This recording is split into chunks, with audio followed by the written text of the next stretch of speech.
Hello student, my name is Akash Sharma. I am second year MBBS student. जैसा कि आप सबको पता है कि हम NCERT पैराग्राफ बाई पैराग्राफ पढ़ रहे हैं. तो आज हम पढ़ने वाले हैं pre fertilization structure and events. इस पैराग्राफ में बेसिकली यही बताया है कि प्री फर्टिलाइजेशन मतलब सेक्सुअल रिप्रोडक्शन होने से पहले के जो इवेंट्स होते हैं वो क्या क्या चेंजेज आते हैं प्लांट के अंदर, उसके बारे में बताया है. जो मेल पार्ट होता है उसको बोलते हैं एंड्रोशियम एंड जो फीमेल पार्ट होता है उसको बोलते हैं gynoecium. Much before the actual flower is seen on a plant the decision that the plant is going to flower has taken place. जब प्लांट फ्लावर देता है मतलब फ्लावर आता है उस पर, तो उससे पहले वो एक डिसीजन लेता है कि कैसे फ्लावर आना चाहिए. Several hormones and structural changes are initiated which lead to differentiation and further development of the floral primordium. Several hormonal और structural changes होते हैं प्लांट के अंदर. Inflorescences that are formed which bear the floral bud and the flowers.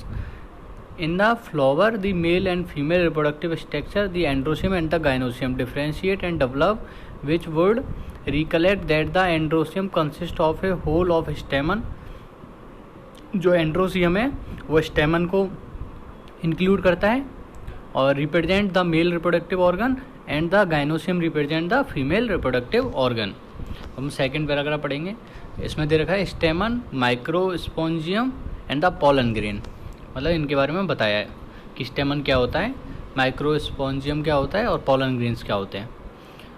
Figure 1.2a जो कि यहाँ दे रखा है, ये रहा एक स्टेमन का डायग्राम दे रखा है ना, जिसमें एंथर होता है और फिलामेंट्स होते हैं और जिसके अंदर पॉलन ग्रेन पाए जाते हैं. ठीक है. So the two part of a typical stamen the long and cylindrical stalk called the filament. जो लॉन्ग सिलेंड्रिकल फिलामेंट जो दिख रहा है इसको बोलते हैं फिलामेंट. जो स्ट्रॉ लाइक दिख रही है, जो एक डंडी की तरह दिख रही है, उसको बोलते हैं filament. And the terminal generally bilobed structure called the anther.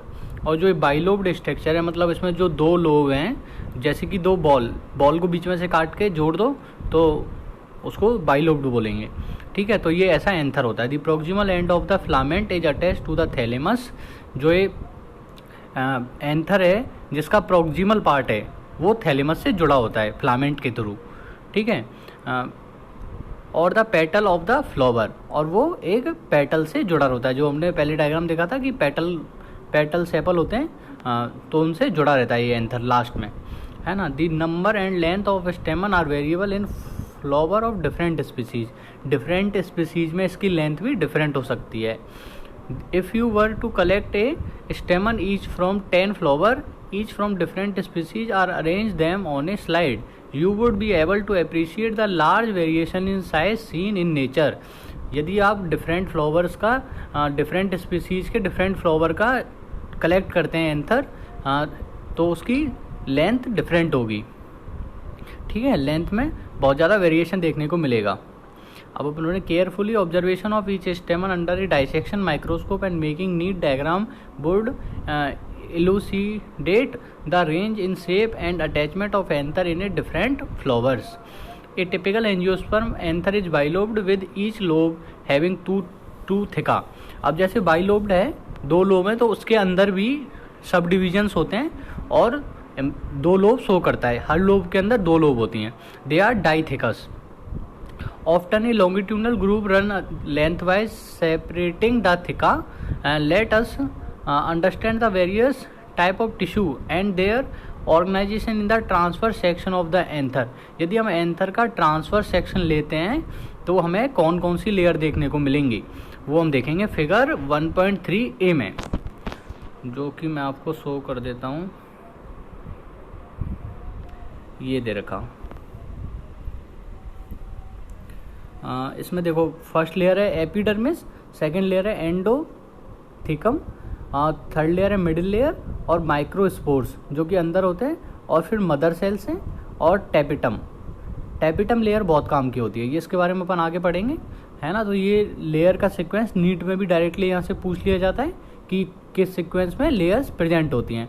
First हो गई एपिडर्मिस, सेकंड हो गई एंडोथीशियम, मिडिल लेयर, फिर माइक्रोस्पोर्स आ जाते हैं, फिर टैपिटम। चलो आगे कंटिन्यू करते हैं। इसका ट्रांसफर सेक्शन काटते हैं तब ये लेयर अपन को दिखती है, ठीक है। The bilobe nature of an anther is very distinct in the transfer section of the anther. The anther is a four-sided tetragonal structure consisting of four microsporangia located at the corner, two in each lobe. जैसे कि मैंने पहले बताया कि bilobed होता है, उसके अंदर भी सब डिविजन्स होते हैं, एक लोब दो भाग में डिवाइड होती है, उसके अंदर माइक्रोस्पोरेंजिया प्रेजेंट होते हैं, ठीक है। The microsporangia develop further and become pollen sac, और जो माइक्रोस्पोरेंजिया हैं वही पॉलन सैक बनाते हैं, ठीक है।